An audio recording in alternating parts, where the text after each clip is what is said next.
राजस्थान पत्र का संपादकीय गति 110 शब्द प्रति मिनट। Be ready.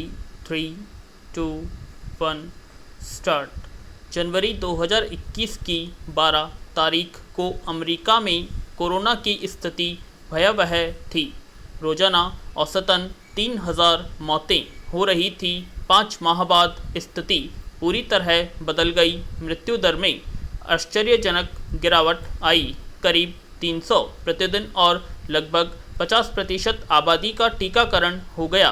मई माह में रोग नियंत्रण एवं रोकथाम केंद्र CDC के नए दिशा निर्देश जारी किए। जो लोग पूरी तरह वैक्सीन लगवा चुके हैं वे मास्क छोड़ सकते हैं। महामारी से पहले का वक्त लौटाने की दिशा में यह बड़ा कदम साबित हुआ। अमेरिका ने इसके लिए जो भी किया उससे भारत को सबक सीखने की ज़रूरत है। पैरा। बाइडेन प्रशासन ने कमान संभालते ही डेटा पारदर्शिता की नीति अपनाई और महामारी प्रबंधन व्यवस्था स्वास्थ्य विशेषज्ञों को सौंपकर उनके परामर्श पर गौर किया।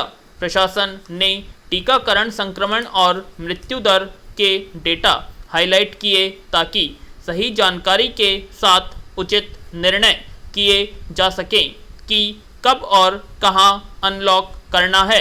भारत में फरवरी 2021 में मृत्यु दर प्रतिदिन 100 से कम थी। मार्च में संक्रमण के बढ़ते डेटा से जाहिर था कि जिस देश में टीकाकरण नहीं हुआ वहां नए मामलों का इस प्रकार बढ़ना दूसरी लहर की आहट है।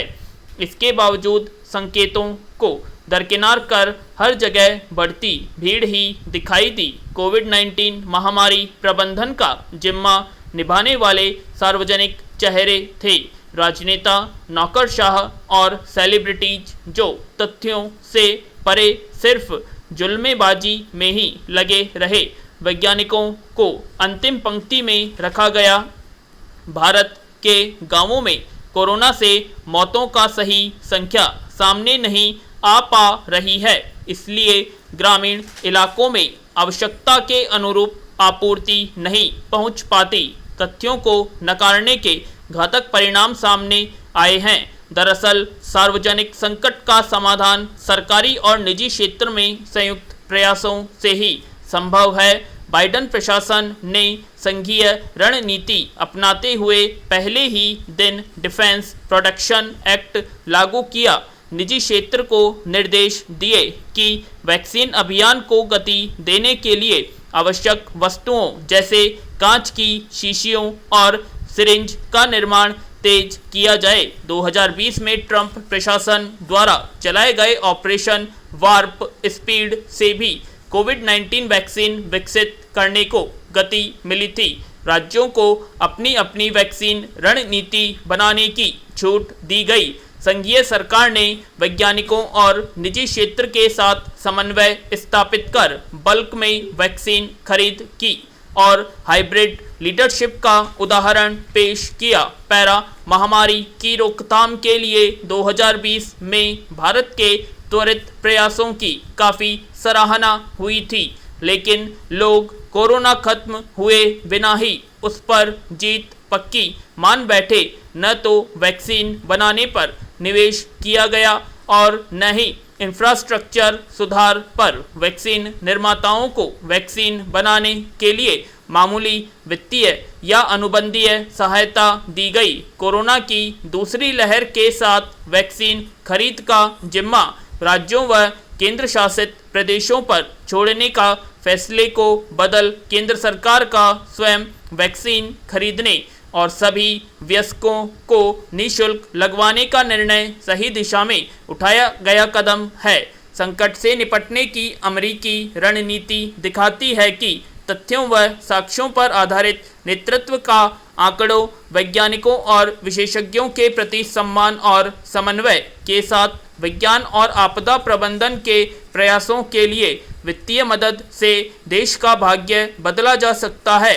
भारत को भी रणनीति बदलने की ज़रूरत है। साथ ही जनता और नीति निर्धारकों को साक्ष्य से अवगत कराने वाले निर्भीक विशेषज्ञों और वैज्ञानिकों को शक्तियां और अनुसंधान मुहैया कराए जाने चाहिए ताकि भारत अंतर्राष्ट्रीय मानकों से कहीं पीछे न रहे। पैरा भारतीय खाद्य संरक्षा एवं मानक प्राधिकरण FSSAI ने देश भर में दूध पर एक वित्तीय सर्वे किया, जिसके परिणाम करीब 2 साल पहले जारी किए गए थे। इसके अनुसार दूध में भारी मात्रा में एफ्लॉटॉक्सिन और खतरनाक कैंसरकारी तत्व पाए गए। तमिलनाडु, दिल्ली व केरल में दूध एफ्लॉटॉक्सिन की अत्यधिक उच्च मात्रा पाई गई। एफ्लॉटॉक्सिन फंगस जनित 20 विषाक्त पदार्थ हैं। इनमें प्रमुख हैं ए फ्लैक्स, ए पैरासिटिक्स और ए नॉमियस। जिन फसलों पर एफ्लॉटॉक्सिन का प्रकोप होता है उनमें अधिकतर एफ्लॉटॉक्सिन B1 पाया जाता है। जब गाय, भैंस, बकरी या दूसरे पशु एफ्लॉटॉक्सिन B1 और B2 दूषित चारा खा लेते हैं तो उनके लीवर में एफ्लॉटॉक्सिन M1 और M2 बनता है। यह उनके दूध में भी आ जाता है। यह दूध हम पीते हैं जो खतरनाक साबित होता है। पैरा एफ्लॉटॉक्सिन अत्यधिक विषाक्त पदार्थ हैं जिसका असर लंबे समय तक रहता है। एफ्लॉटॉक्सिन B1 और M1 लीवर को नुकसान पहुंचाने, सिरोसिस और कैंसर का कारण हो सकते हैं। अंतर्राष्ट्रीय कैंसर अनुसंधान एजेंसी AIRC ने इसे कैंसरकारी माना है। एफ्लॉटॉक्सिन पैदा करने वाली फंगस गर्म स्थानों में फसलों को प्रभावित करती हैं। आमतौर पर यह मूंगफली, मक्का और कपास पर पाई जाती है, लेकिन यह गेहूं, कसावा, तिलहन, फल और फलियों पर भी पाई जाती है। एस्परगिल्स फ्लैक्स और एस्परगिल्स पैरासिटिकस नामक फंगस मिट्टी में विकसित होती है। इससे वनस्पति, सूखी घास और अनाज की फसल का क्षरण होता है। फंगस को पनपने के लिए कम से कम 25 डिग्री तापमान होना चाहिए, लेकिन फंगस 10 से 12 डिग्री में भी पनपने लगती है। अकाल पड़ने पर फंगस लगने की आशंका बढ़ जाती है। फसल कटाई के बाद उसके भंडारण के दौरान भी फंगस पनप सकती है।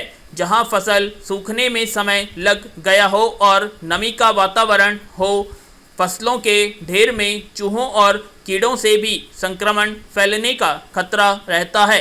खेतों में शुरू हुआ एफ्लॉटॉक्सिन फंगस खाद्य भंडारण, परिवहन और प्रसंस्करण तक पूरी खाद्य श्रृंखला में पहुंच जाता है। पशु पक्षियों के खान पान के जरिए ये अंडों और दूध में पहुंचता है। दूध खाद्य श्रृंखला में एफ्लॉटॉक्सिन पहुंचाने का मुख्य स्रोत है।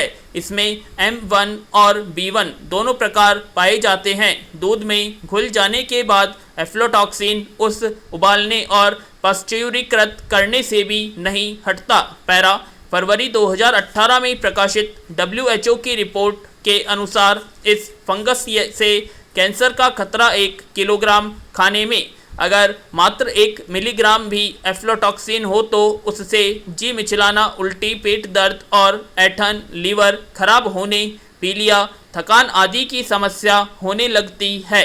इससे रोगी की मृत्यु तक हो सकती है। 1 से 3 सप्ताह की अवधि में एफ्लॉटॉक्सिन B1 की 20 से 120 माइक्रोग्राम प्रति किलोग्राम डोज का सेवन प्रतिदिन करने से यह अत्यधिक विषाक्त और घातक साबित होता है।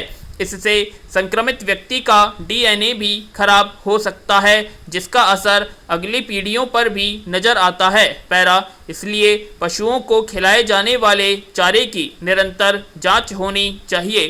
दूध की जांच भी प्रतिदिन होनी चाहिए।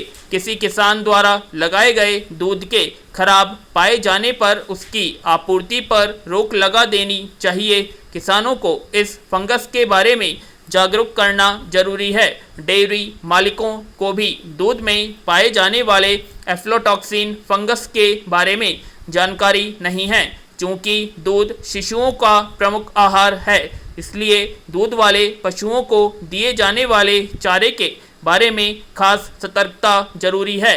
पैरा अगले 3 साल 2021 से ज़्यादा अलग साल नहीं होंगे। अगले साल यानी 2022 में उत्तर प्रदेश, गोवा, मणिपुर, पंजाब, उत्तराखंड, हिमाचल प्रदेश और गुजरात में विधानसभा होंगे। उसके अगले साल यानी 2023 में नागालैंड, त्रिपुरा, कर्नाटक, छत्तीसगढ़, मध्य प्रदेश, मिजोरम, राजस्थान और तेलंगाना में विधानसभा चुनाव होंगे। 2024 में लोकसभा चुनाव होगा। हम मोदी को प्रधानमंत्री से कहीं ज़्यादा एक प्रचारक के रूप में देखेंगे। पूर्णविराम।